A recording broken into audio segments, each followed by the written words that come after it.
Halo teman semua, jumpa lagi dengan saya di channel Alur Kisah Penting. Jangan lupa like, share, komen, dan subscribe ya. Terima kasih.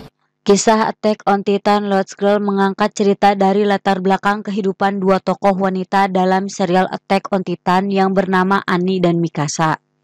Yang mana kisah mereka berdua tidak diangkat dalam Attack on Titan season 1, 2, 3, ataupun 4.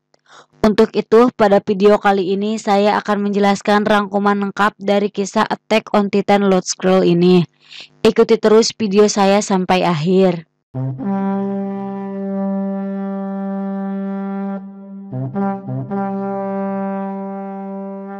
Attack on Titan Lost Girl dimulai dari Marco yang sedang berteriak untuk dilepaskan dari tangkapan Rainer, Bertolt, dan juga Annie yang sedang berniat melepaskan alat manuver 3D. Sehingga dirinya termakan oleh Titan, karena sebelumnya Marco telah mendengar pembicaraan Rainer dan juga Bertolt yang bisa berubah menjadi Titan. Annie yang merasa bersalah terhadap Marco akhirnya terbangun dari mimpi buruknya. Annie terus dibayang-bayangi atas terbunuhnya Marco oleh salah satu Titan. Terlihat Annie tengah bersiap mengenakan pakaian polisi militernya, walaupun sebenarnya sekarang adalah hari libur. Annie berbicara banyak terhadap temannya yang satu tim bernama Heathrise. Annie memintanya untuk mengatakan bahwa dirinya sedang sakit saat esok melakukan patroli kepolisian. Heath yang mendengarnya langsung menyanggupinya, tetapi dengan satu syarat, yaitu Annie harus mencari seorang wanita yang ada pada sebuah lukisan kertas yang diberikannya. Heath menjelaskan bahwa wanita tersebut telah hilang dari rumahnya dan dirinya ditugaskan untuk mencarinya oleh salah satu atasannya. Namun hingga sekarang pencarian tersebut belum berhasil. Wanita yang hilang tersebut bernama Carly Stratman yang lahir pada tahun 830 dengan usia 20 tahun dan satu-satunya putri dari Elliot G. Stratman, pimpinan perusahaan Marlene. Annie pun mulai menyelidiki atas hilangnya Carly dari rumahnya. Ia menemui Elliot, ayah dari Carly, yang sedang ngopi di pagi hari. Elliot sempat marah terhadap Annie karena setelah 10 hari pelaporannya kepada polisi militer untuk menemukan putrinya masih belum tidak ada hasil. Bahkan sekarang memberikan tugas pencarian tersebut terhadap Annie yang baru saja 1 bulan masuk ke dalam polisi militer. Setelah mendengar penjelasan Annie, akhirnya Elliot percaya terhadapnya dan menyerahkan sepenuhnya kasus hilang putrinya terhadapnya.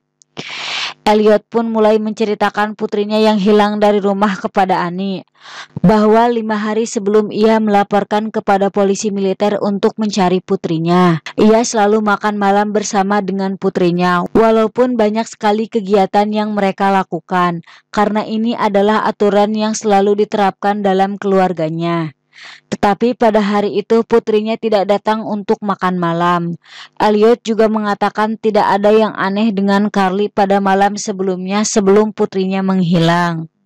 Annie sempat menanyakan Elliot mengenai keseharian Carly, tetapi sayangnya Elliot tidak mengetahui secara pasti kegiatan sehari-hari yang dilakukan oleh putrinya tersebut.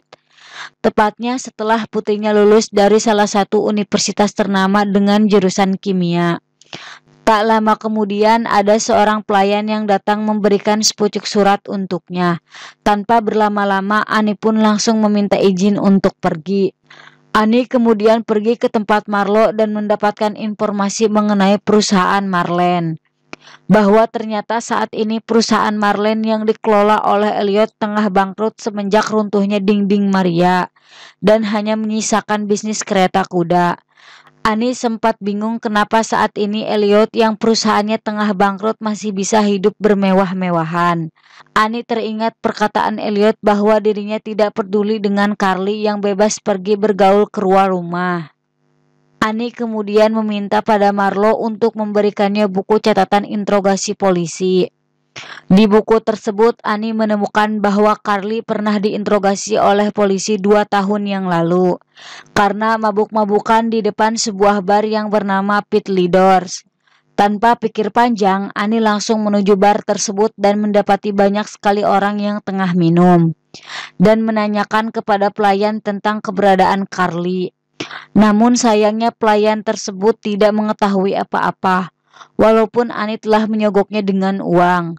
Ani kemudian memesan minuman dan duduk bareng dengan pengunjung bar sambil menanyakan keberadaan Carly. Namun sayangnya semua orang menjawabnya dengan tidak tahu dan malah menyuruhnya untuk pergi. Ani yang merasa kesal lantas menghajar semua pengunjung bar dan memaksanya untuk mengatakan tentang Carly. Mereka lantas menjelaskan kalau Carly adalah gadis yang baik yang suka mentraktir mereka semua. Tetapi 10 hari yang lalu perilakunya mulai berubah setelah melihat salah satu pengunjung bar mengonsumsi obat-obatan terlarang. Ia hanya diam dan pergi tanpa berkata apapun. Dan hingga saat ini tidak ada yang pernah melihatnya di bar. Salah satu pengunjung bar juga menjelaskan bahwa ada satu orang yang juga sedang mencarinya dengan ciri memakai pakaian mewah, memakai topi dan memiliki pupil mata yang berwarna merah sekitar 5 hari yang lalu. Pelayan bar kemudian berkata mungkin kekasih Carly yang bernama Camperbolt mengetahui apa yang selama ini Carly lakukan. Ani pun langsung pergi ke tempat tinggal kekasih Carly menggunakan kereta kuda dan sempat menanyakan alamat kekasihnya tersebut kepada orang yang sedang berkumpul. Walaupun ada sedikit perkelahian, namun akhirnya Ani mendapatkan alamat lengkap camper. Ani yang telah sampai di depan pintu camper kemudian membuka pintu dan masuk ke dalam. Di dalam kamar camper, Ani menemukan banyak sekali obat-obatan terlarang dan menemukan sesosok mayat pria yang ada di bawah tempat tidur. Ternyata mayat pria tersebut adalah kekasih dari Carly yang bernama Camperbolt. Ani yang memeriksa mayat tersebut memprediksi bahwa mayat tersebut belum lama tewas dan menemukan kartu nama di saku celananya yang bertuliskan Camperbolt.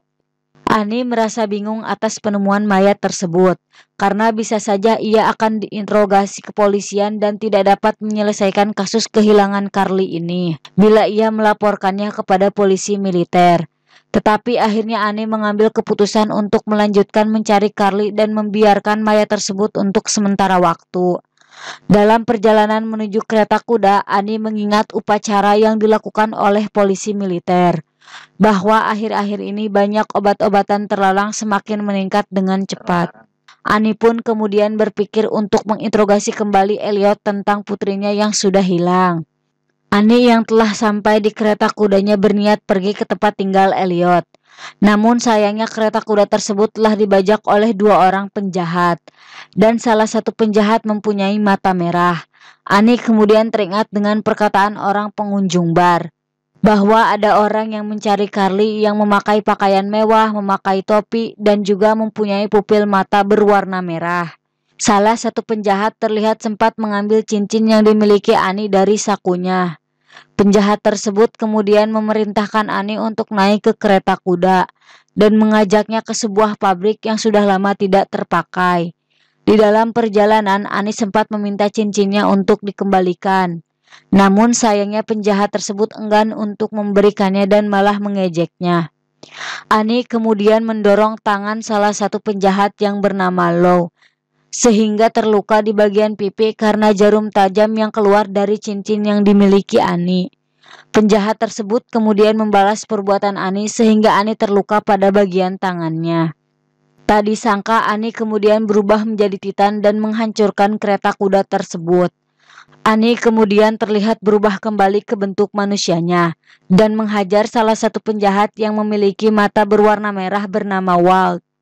Ani kemudian bertanya kepadanya tentang keberadaan Carly. Sayangnya tak lama kemudian ia terkena tembakan di dada dari arah belakangnya yang dilakukan oleh Lou.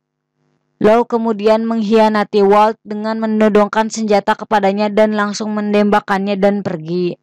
Tak lama kemudian Ani kembali terbangun setelah terkena tembakan dari Lou dan menanyakan tentang keberadaan Carly kepada Walt. Walt pun mengatakan bahwa Carly sekarang berada di sebuah tempat bernama Pangerta Kamar 197. Ia pun mengatakan kepada Ani bahwa dirinya adalah seorang pekerja biasa yang telah disewa oleh Elliot untuk mencari putrinya. Ia telah bertemu Camper sebelumnya dan mengatakan lokasi keberadaan dari Carly. Ia pun lalu berniat memeras Elliot dengan keberadaan putrinya dan mengatur negosiasi untuk meminta tebusannya. Setelah menjelaskan semuanya kepada Ani, ia pun tewas. Ani langsung menuju ke tempat Carly berada. Di sana ia bertemu dengan Lou dan juga anak buahnya. Ani kemudian langsung menghajar semua anak buah Lou tanpa sisa. Dan yang terakhir, Ani menghajar Lou dengan menodongkan pistol di mulutnya dan mengancam Lou untuk jangan mengatakan apa-apa tentangnya kalau dirinya pernah bertemu dengan Walt dan dirinya. Dan tidak lupa Ani mengambil kembali cincinnya yang telah diambil oleh Lou. Tak lama kemudian, Ani bertemu dengan Carly yang sedang berdiri di depan pintu sambil merokok. Carly kemudian menjelaskan bahwa dirinya adalah pembuat obat-obatan terlarang. Kekasihnya yang bernama Kemper adalah seorang pengedar, dan ayahnya sendiri adalah bandarnya. Saat melakukan bisnis tersebut, mereka semua sudah berjanji untuk tidak menjual obat-obatan terlarang tersebut di desanya. Tetapi sayangnya ayahnya telah berkhianat dengan menjual obat-obatan tersebut secara bebas di desa. Sehingga ia yang melihat langsung pengunjung bar mengonsumsi obat-obatan terlarang begitu marah dan memutuskan untuk pergi meninggalkan pekerjaan tersebut. Beberapa waktu sebelumnya, ia dan kekasihnya yang bernama Kemper sudah berencana untuk meninggalkan desa tempatnya tinggal, menuju ke desa lain untuk hidup bersama. Tetapi Kemper tidak mau hidup miskin bersama Carly di desa tempat tujuannya nanti. Untuk itulah ia terus mengumpulkan banyak uang dengan berbagai cara, seperti berpura-pura menculik Carly kepada ayahnya dan meminta tebusan uang. Hingga pada akhirnya ayahnya memperkerjakan Walt dan Lou yang datang menemui Kemper untuk menanyakan keberadaannya. Carly kemudian menawarkan kepada Ani untuk berpura-pura tidak menemukannya, karena ia berniat pergi dari desa tempat tinggalnya untuk menuju ke desa lain. Ani berusaha menawarkan Carly untuk tetap tinggal di desa dengan tidak menangkapnya atas perbuatannya membuat obat-obatan terlarang. Tetapi sayangnya Carly menolaknya dan memutuskan untuk pergi ke desa lain, karena bila ia tetap tinggal di desanya maka ayahnya akan terus menyuruhnya untuk membuat obat-obatan terlarang. Ani kemudian memberikan surat izin kepada Carly untuk pergi ke desa lain di dalam tembok, karena Carly tidak ingin lagi berhubungan dengan ayahnya dan juga obat-obatan terlarang. Ani kemudian pergi ke rumah ayah Carly yang bernama Elliot dan menjelaskan semua hasil investigasinya.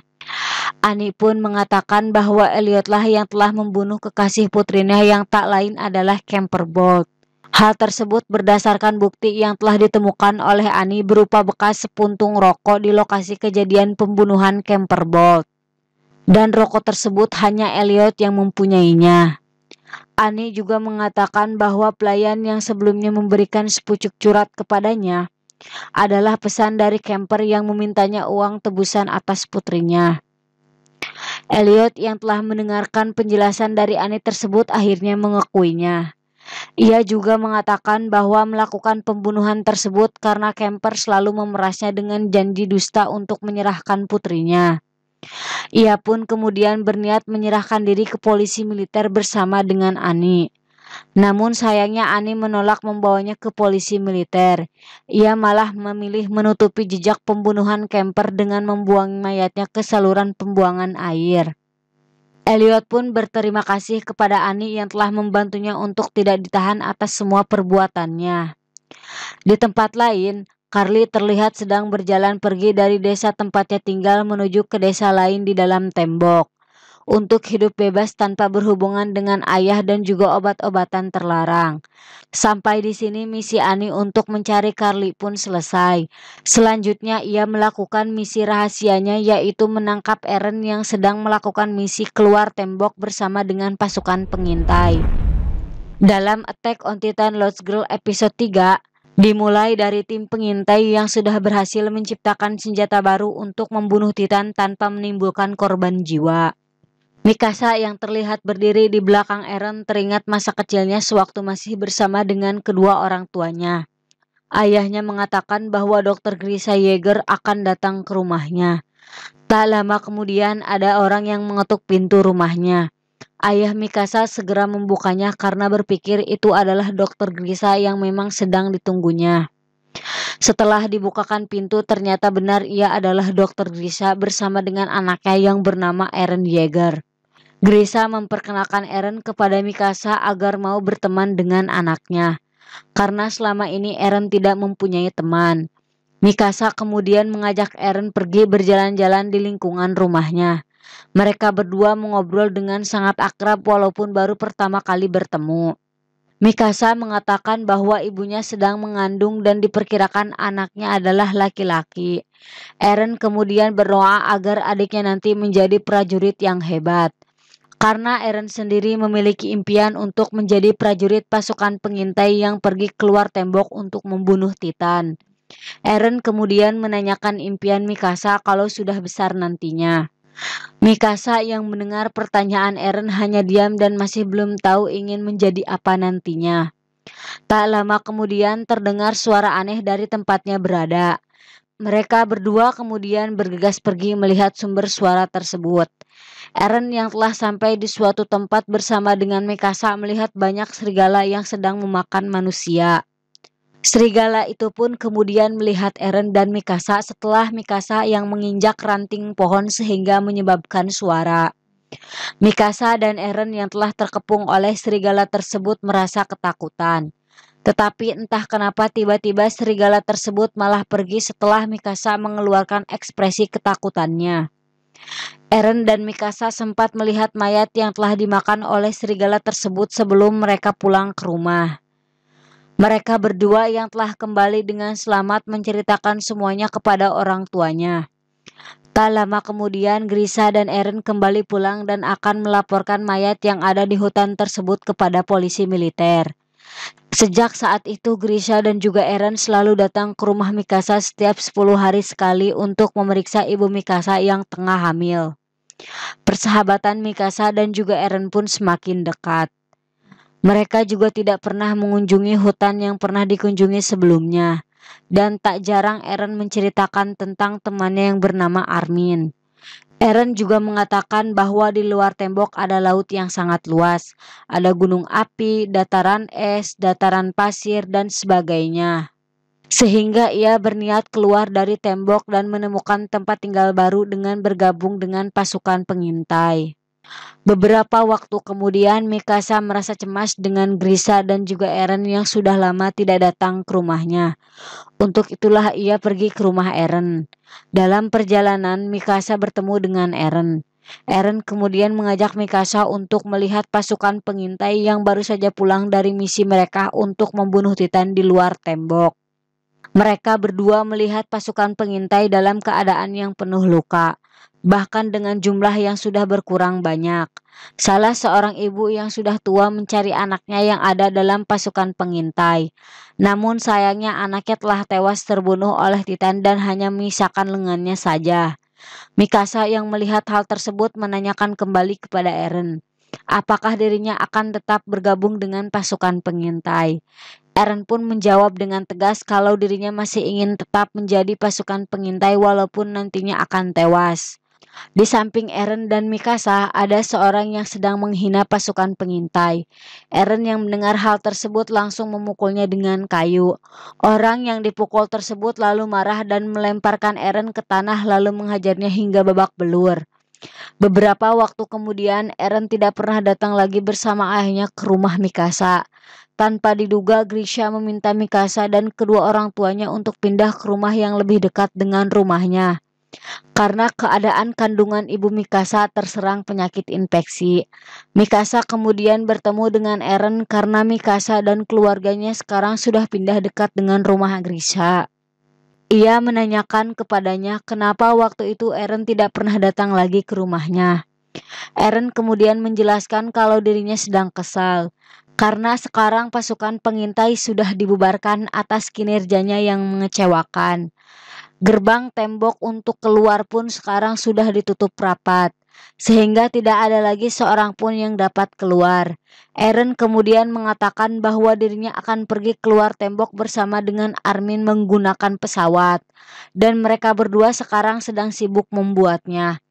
Karena itulah dirinya tidak bisa ikut dengan ayahnya pergi ke rumahnya. Eren juga mengatakan bahwa dirinya bersama dengan Armin akan pergi dengan pesawat 3 hari lagi. Mikasa yang mendengar hal tersebut memohon kepada Eren agar dirinya diizinkan untuk ikut pergi bersamanya. Eren yang mendengar hal tersebut kemudian mengizinkannya dan memintanya berjalan ke arah hutan untuk bertemunya 3 hari kemudian. Setelah 3 hari berlalu, Mikasa terlihat berlari menuju arah hutan. Tetapi sayangnya ia tertangkap oleh seorang pesulap yang sedang melakukan atraksi sulapnya di depan masyarakat. Mikasa memohon kepada pesulap tersebut untuk melepaskannya karena sedang terburu-buru ingin menemui temannya.